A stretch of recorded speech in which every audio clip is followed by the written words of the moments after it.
ಅವಾಗ ಅವ್ರಿಗೆ ಇನ್ವೈಟ್ ಮಾಡ್ತಾರೆ. ಏನು ಸರ್? ಹಾಂ,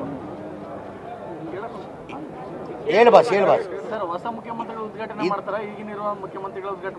ನಾನು ಮೊನ್ನೆ ಚಿತ್ರದುರ್ಗದಲ್ಲಿ ಹೇಳಿದ್ದೀನಿ, ನಿನ್ನೆ ವಿಜಯನಗರಲ್ಲಿ ಹೇಳಿದ್ದೀನಿ, ಇವತ್ತು ಕೊಪ್ಪಳದಲ್ಲಿ ಹೇಳಿದ್ದೀನಿ. ಈಗ ಈ ಮುಖ್ಯಮಂತ್ರಿ ಕುರ್ಚಿ ಖಾಲಿ ಇಲ್ಲ. 28ವರೆಗೂ ಮಾನ್ಯ ಸಿದ್ದರಾಮಯ್ಯ ಮುಖ್ಯಮಂತ್ರಿಯಾಗಿ ಮುಂದುವರಿತಾರೆ. APCC ಅಧ್ಯಕ್ಷನೂ ಕುರ್ಚಿ ಖಾಲಿ ಇಲ್ಲ ಅಂತ ಹೇಳಿದ್ದೀನಿ. ಮೊನ್ನೆ DK ಶಿವಕುಮಾರ್ ಆ ಕುರ್ಚಿಯಲ್ಲಿ ಕೂತಿದ್ದಾರೆ. ಆಮೇಲೆ ಎಲ್ಲೋ ಒಂದು ಕಡೆ DK ಶಿವಕುಮಾರ್ ಅಭಿಮಾನಿಗಳು, ಆಮೇಲೆ DK ಶಿವಕುಮಾರ್ ಸಾಹೇಬರು ಅವರು ಮುಖ್ಯಮಂತ್ರಿ ಆಗಬೇಕಂತ ಆಸೆ ಇದೆ.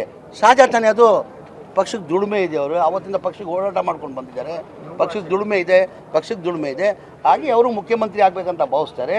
ನಾವು ಸಿದ್ದರಾಮಯ್ಯ ಆದಮೇಲೆ 28 ಆದಮೇಲೆ ಮಾನ್ಯ DK ಶಿವಕುಮಾರ್ ಮುಖ್ಯಮಂತ್ರಿ ಆಗಬೇಕಂತ ನಾವು ಭಾವಿಸ್ತೀವಿ. ಈಗ ಒಂದು ನಿಮಿಷ, ದಲಿತ ಮುಖ್ಯಮಂತ್ರಿ ಆಗಬೇಕಂತ ಇದೆ. ದಲಿತ ಮುಖ್ಯಮಂತ್ರಿ ಆಗಬೇಕಂದ್ರೆ ನಮಗೂ ಆಸೆ ಇದೆ. ನಮ್ಮ ಜೈ ಭೀಮ್ ಬರಬೇಕಂತ ನಮಗೂ ಆಸೆ ಇದೆ. ಅಂದರೆ ತೀರ್ಮಾನ ಯಾರು ಮಾಡಬೇಕಾಗಿರೋದು? ಹೈಕಮಾಂಡ್ ಮಾಡಬೇಕಾಗಿ. ನಾವು ಯಾರೂ ಮಾಡೋಕ್ಕಾಗಲ್ಲ. ನಮ್ಮ ಪಕ್ಷ ಹೈಕಮಾಂಡ್ ಪಕ್ಷ. ನಾವು ಯಾರಿಲ್ಲ, ನಮ್ಮ ಅಭಿಪ್ರಾಯ ಹೇಳ್ಬೋದು ಅಷ್ಟೇ. ನಮ್ಮ ಅಭಿಪ್ರಾಯ ನಾವು ಹೇಳಬೇಕು. ಅಂದರೆ ತೀರ್ಮಾನ ಮಾಡೋರು ಯಾರು? ಹೈಕಮಾಂಡ್ ತೀರ್ಮಾನ ಮಾಡಿದೆ. ಯಾರೂ ತೀರ್ಮಾನ ಮಾಡೋಕ್ಕಾಗಲ್ಲ. ಈಗ ನಾವು ಪಕ್ಷದ ಶಿಸ್ತಿನ ಸಿಪಾಯಿ. ಪಕ್ಷ ಏನು ಜವಾಬ್ದಾರಿ ಕೊಡ್ತಾರೆ ಅದು ಜವಾಬ್ದಾರಿಯನ್ನು ನಿಭಾಯಿಸ್ತೀವಿ. ನಾನು ಯಾರೋ ಕೊಪ್ಪಳದಲ್ಲಿ ಕೇಳಿದ್ರು ಮಾಧ್ಯಮದವರು, ಇಲ್ಲ ಸರ್ ಪಕ್ಷ ಕೆಲಸ ಮಾಡೋಕ್ಕೆ ನೀವು ಒಪ್ಕೊಳ್ತೀರಾ ಹೈಕಮಾಂಡ್ ಹೇಳಿದ್ರಿ ಅಂತ ಹೇಳಿದೆ.